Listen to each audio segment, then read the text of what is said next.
Hello everyone. I'm making a video here to essentially help you feel a little better about your quiz this week. There are a number of quizzes in this course, Old Testament Survey. Not any one of them is going to break you. They are all on your reading, supposedly. So if you find something that absolutely was not in our reading whatsoever, let me know, and I will make the adjustment and give you credit for it. This week, quiz numero uno is going to cover the Pentateuch, or essentially chapters 3 through 9 in the Hill and Walton textbook. Okay, so for prepping and studying for this quiz, you don't need to go outside of that.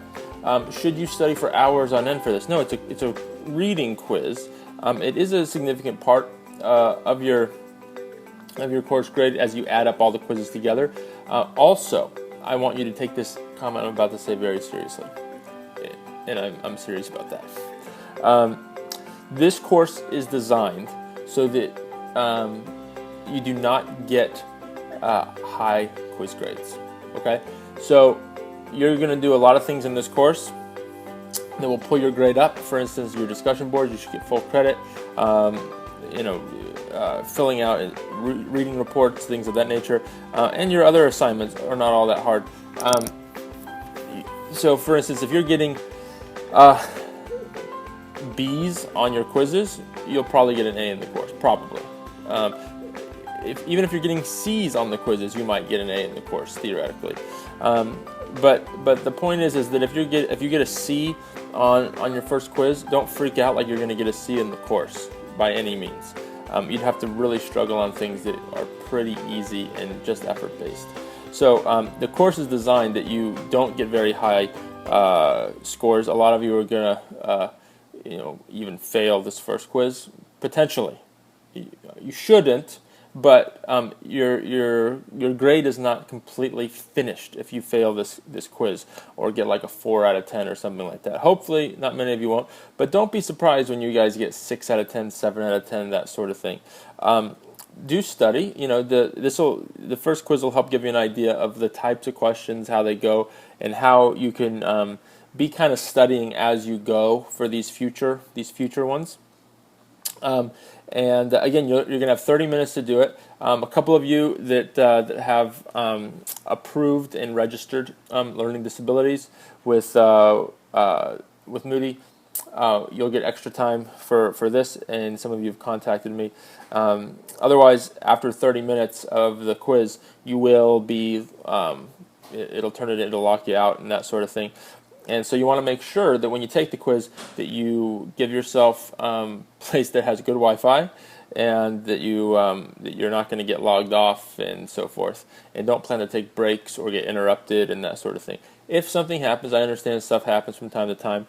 There's grace for that. Send me a message and I can reset it and that sort of thing. I'd also highly recommend that you mark down the answers that you gave. So if you do take it again, you are being honest and you're turning in the same answers as you did before, not looking it up and changing your answer and that sort of thing if you happen to get locked out and have to redo it. So that's the quiz. It is going to be, as it says here, on chapters 3 through 9. The main thing you want to focus on is to have a grasp of the purpose of each book, meaning that the Bible reading that we've had you do thus far. So week 2 alone, we had you read stuff in Leviticus, Numbers, and Deuteronomy. Week 1, I think we had you do some Genesis, and I forget what else. But the point is any book that you've had to read up to that point, but primarily what is covered in chapters 3 through 9 of the textbook. I mean, that's really all you have to do. It's covering books of the Pentateuch and so forth. You need to know what essentially is the purpose of the book. These are multiple choice, true, false type questions. So you're not going to need to memorize it, but recognize it when you're given options of what the purpose of the books would be. Other aspects would be the historical setting of the Pentateuch, the genre of each book in those chapters, and the primary critical issues with each book. So I'm now going to give you a couple of examples because I'm gracious and loving. And Like I said, it's not just multiple choice. There is some true false. Let me see if there's anything else. No, just multiple choice, true false. Only 10 questions. So no way, even those of you that do get some extra time, you really shouldn't need more than a half an hour to do 10 multiple choice, true false questions. Really, a lot of you will do it in 5 minutes. So questions like, let's see. They have a true-false question that relates to something called the self-revelation of God. So that gives you a little hint of the type of question there may be. They ask questions like, what was God's ultimate means of correcting human sinfulness? And the question's a little bit longer than that, but then it gives you 4 different options with that. That gives you a little tidbit of how a question would be asked.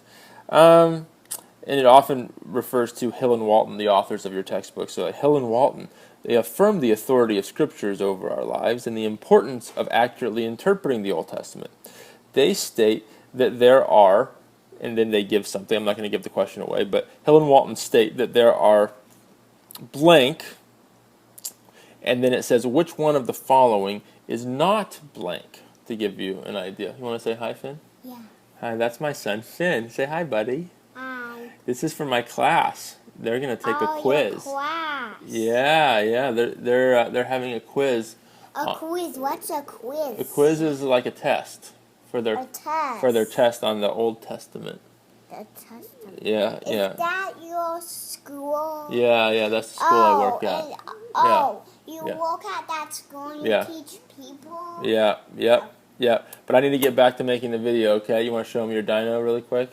That's your cool dino. Yeah, he got that new yesterday. Isn't that awesome? Yep, and that's a little piece that goes on it. No, it's meat. Oh, that's meat for the dino. Yeah, okay. It doesn't go on. Okay. Well, I gotta finish this video up, okay? Okay. Bye, buddy. All right, so that's give you kind of an idea of some of the questions. It might give you a term, like one individual term.